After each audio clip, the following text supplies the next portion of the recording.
안녕하세요. 이번 시간부터 EF6 CRUD 중에서 Create 부분을 먼저 진행해 보도록 하겠습니다. 현재 까불DB 컨텍스트가 이렇게 만들어졌었고 스쿨스와 클래시스, 스튜던트 이렇게 총 3개의 테이블로 만들어졌었습니다. 폼 1으로 다시 들어가 보도록 할게요. 자, 여기에다가 새로운 버튼을 하나 만들 건데요.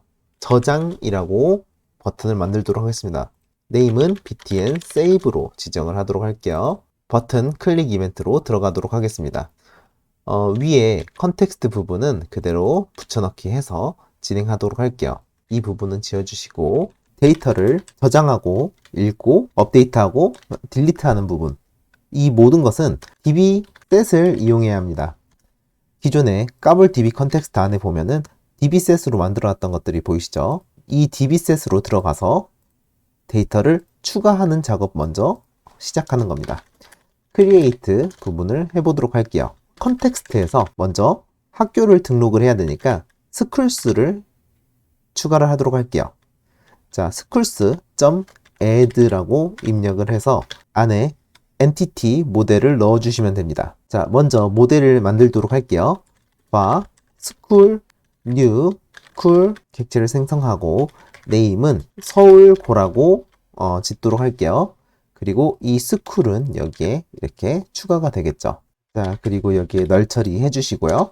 여기에서 저장을 하기 위해서는 컨텍스트에 save changes를 호출해 주시면 됩니다. 만약에 비동기로 세이브를 하고 싶다 하시면은 async라고 입력을 하시고 save changes async라는 메서드를 호출해 주시면 됩니다.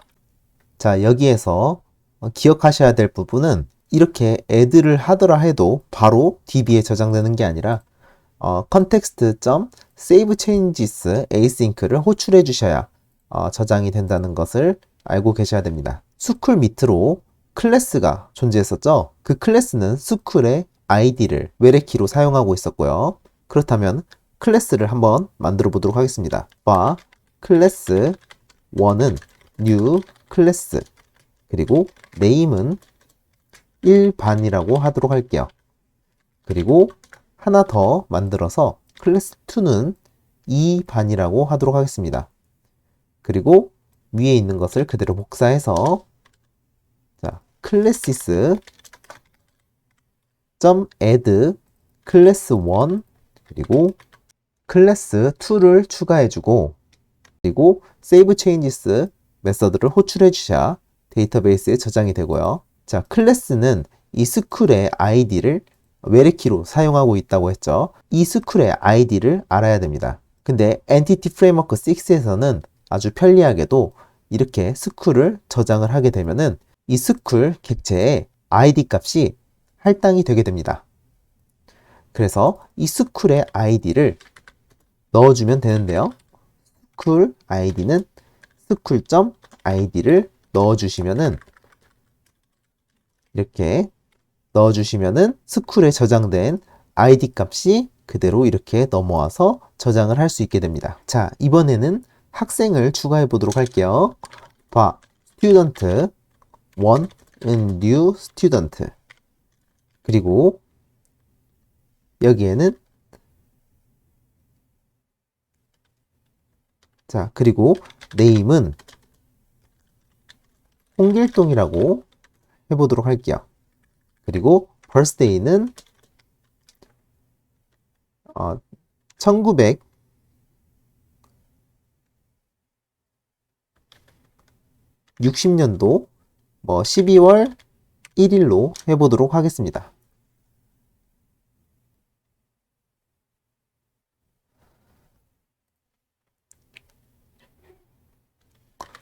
그리고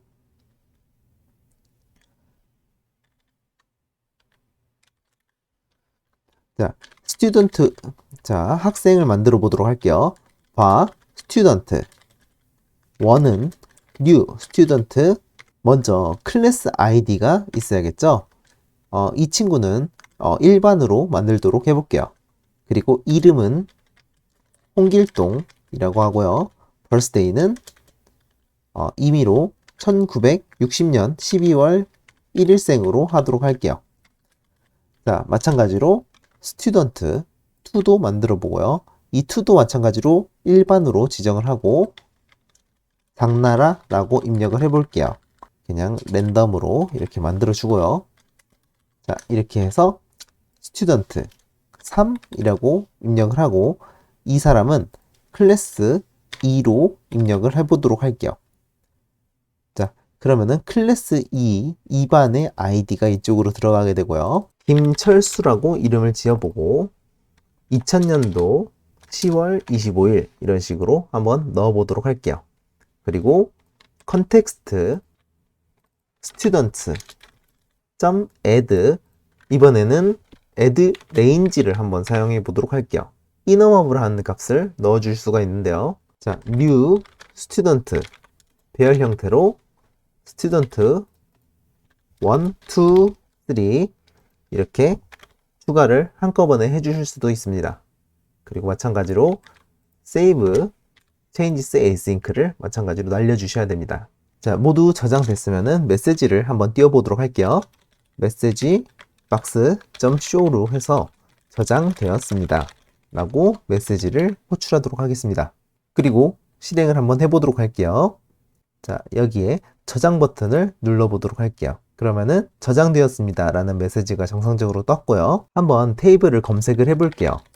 select 별표 from school 검색을 해보면은 이렇게 서울고가 저장이 된 걸 볼 수 있죠. 그리고 select 별표 from class 또 같이 검색을 해보면은 1반, 2반이 저장이 된 걸 볼 수 있습니다. 그리고 select 별표 from student 라고 입력하고 검색을 해보면은 자, 보면은 김철수는 아까 클래스 아이디가 2번으로 들어간 걸 볼 수 있습니다. 한번 조인을 해서 다 같이 봐보도록 할게요.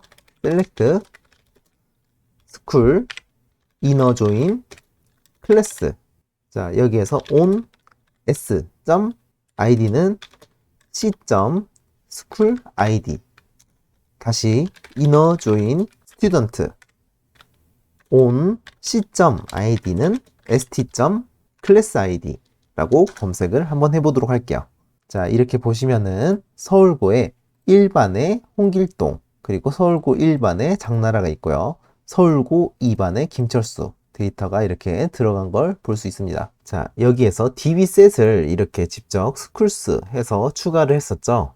이렇게 하는 방식 말고도 형식 매개 변수를 이용해서 하는 방식이 있는데요. context.set이라고 있습니다. 그 안에 형식 매개 변수로 타입을 입력해주면 되는데요. school이라고 이렇게 입력을 해주고 이렇게 생성을 해주시면은 dbset이 만들어지게 됩니다. 그래서 마찬가지로 여기에 add school 이렇게 추가를 하셔도 됩니다. 자, 마찬가지로 이 밑에도 똑같겠죠? 클래스에 add class 1, add class 2 이렇게 대신 사용할 수가 있고요. 마찬가지로 student, add range 이런 식으로도 사용해도 기존의 이 방식과 동일하게 작동되는 것을 볼 수 있습니다. 자, 이 방법을 통해서 나중에는 레포지토리 패턴을 사용할 때 조금 더 효율적으로 사용할 수가 있게 됩니다. 그 부분은 read, update, delete 부분까지 모두 완료하고 레포지토리 패턴으로 어떻게 작성되는지 그때 확인해 보도록 하겠습니다. 자, 이번 시간에는 여기까지 CRUD에서 create 부분을 살펴보았습니다. 다음 시간에는 read 하는 부분을 살펴보도록 하겠습니다. 고생하셨습니다.